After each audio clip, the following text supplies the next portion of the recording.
How to turn on or turn off appliance beeping, landline, phone ringing, or water running notification sounds on the Samsung Galaxy S25, S25 Plus, Edge, or Ultra.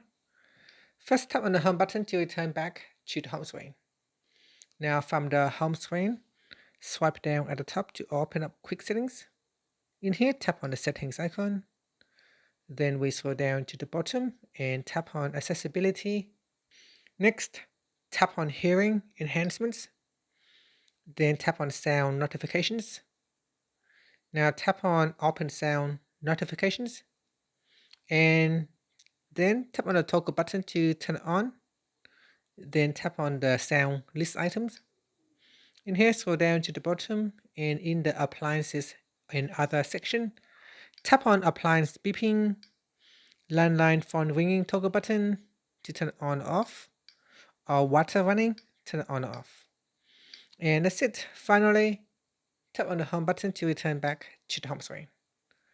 Thank you for watching this video. If you find it helpful, please like and subscribe to my channel for more videos.